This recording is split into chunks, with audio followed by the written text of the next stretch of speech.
Salut à tous les amis, c'est Joverclock, j'espère que vous allez bien. Je vous souhaite une bonne année 2018 parce qu'on n'a pas eu le temps de se revoir depuis un petit moment, depuis 3 semaines. Je vais vous rappeler voilà, quelques petits trucs de base puisque je sais que vous êtes pas mal à le faire mais pas encore assez. C'est-à-dire que si vous souhaitez me soutenir et surtout soutenir la chaîne en règle générale, n'hésitez pas à partager sur les réseaux sociaux, c'est extrêmement important pour moi et pour la chaîne en particulier. N'hésitez pas à liker aussi, mais bien évidemment à la fin de la vidéo, si vous avez apprécié le contenu, vous trouvez que c'est plutôt sympa, n'hésitez pas. Si c'est pas le cas, le faites pas bien évidemment.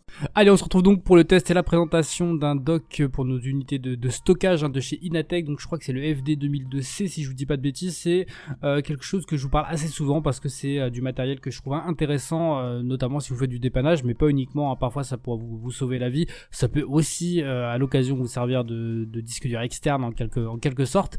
Donc on va parler un petit peu de ce produit qui est plutôt bon, alors qu'il y a des petits défauts, on va dire des petits défauts de conception, mais en soi ça reste plutôt sympa. Alors sur le dessus de l'appareil, on va tout simplement retrouver deux slots pour nos disques durs ou nos SSD, enfin nos unités de stockage tout simplement, c'est-à-dire qu'on pourra mettre du 2,5 pouces comme du 3,5 pouces, c'est-à-dire du HDD classique pour un laptop ou du SSD aussi, ça passe bien évidemment.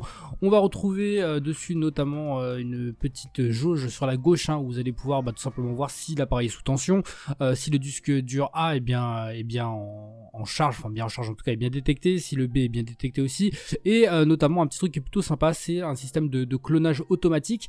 Ça peut être sympa sur différentes raisons, bien évidemment. Si vous avez je sais pas, on va dire par exemple un disque dur d'1 Tera et que vous voulez le cloner sur un SSD 256 Go, ça ne marchera pas. Donc voilà, c'est assez limité, mais l'option est plutôt intéressante en tout cas. À l'arrière, on va retrouver tout simplement la petite connectique, donc on aura un petit bouton power on off, donc ça voilà, c'est plutôt sympa, plutôt agréable. On va avoir notamment l'alimentation électrique et aussi de l'USB type C. Alors c'est forcément dans l'air du temps parce que c'est la connectique en vogue.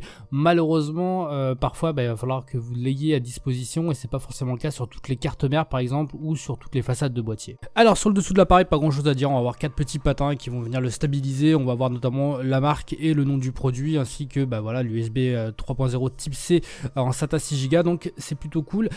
Toute la structure est faite en plastique, donc c'est assez léger, comme vous pouvez le voir, on est aux alentours des 240 grammes, donc c'est pas quelque chose de très massif et non plus de très qualitatif on va dire entre les mains, mais c'est pas forcément ce qu'on demande à ce type d'appareil.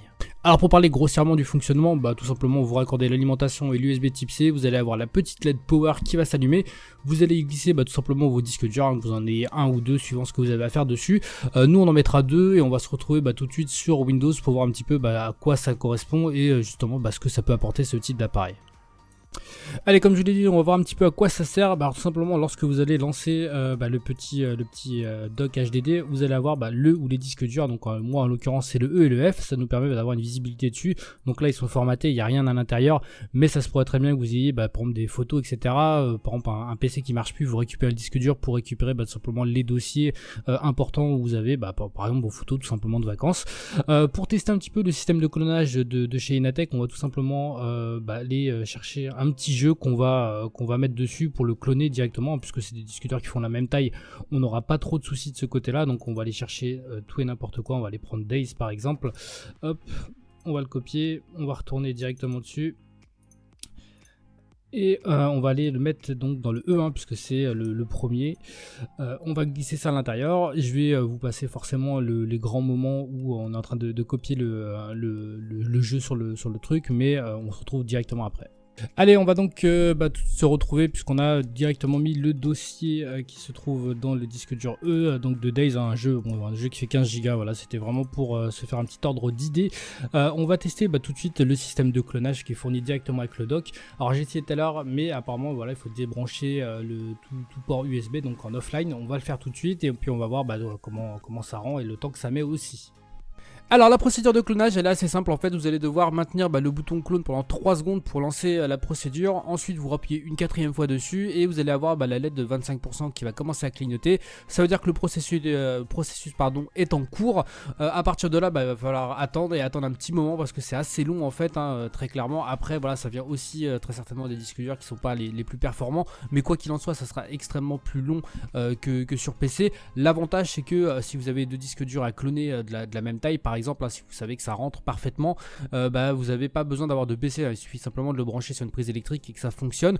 Donc voilà, c'est plus un petit système d'appoint, c'est pas forcément le top du top, mais ça peut avoir de temps en temps son intérêt. Alors globalement, qu'est-ce qu'on peut dire de ce petit produit? C'est plutôt sympa, moi c'est un produit que je vous recommande extrêmement. Alors que vous prenez cette marque ou une autre, moi j'ai testé celui-ci, j'en suis convaincu puisque voilà, il marche bien. J'avais déjà eu d'autres produits similaires chez Inateck, il n'y a pas eu de soucis, je les ai depuis plusieurs années maintenant. Ça vaut 32, voilà, on va dire une trentaine d'euros à peu près, donc voilà, c'est pas cher, c'est très intéressant parce que ça va vous servir de temps en temps et vous servir de vous sortir en tout cas de quelques galères. Maintenant, qu'est-ce qu'on pourrait lui reprocher? Peut-être voilà le poids, on sent que les matériaux c'est du full plastique, peut-être ça aurait mérité un petit peu plus de qualité, mais ça aurait été aussi plus cher. Quoi qu'il en soit, moi j'ai déjà eu, comme je dis, des produits similaires et ils sont toujours pas abîmés, ils sont toujours en parfait fonctionnement, donc voilà, il n'y a pas de souci de ce côté là. Si vous pensez que ça peut vous servir, c'est plutôt une bonne chose de l'acheter. Et voilà les amis, c'est terminé pour cette vidéo de présentation de ce dock de chez Inateck, donc le FD 2002. J'espère que ça vous a plu en tout cas et que peut-être dites-moi dans les commentaires si vous en avez un déjà et si ça peut vous sortir de la galère. Donc voilà, je pense que ça peut être plutôt sympa pour pas mal de personnes. Sur ce, il ne me reste plus qu'à vous souhaiter de passer une très bonne journée, amusez-vous bien, ciao ciao tout le monde.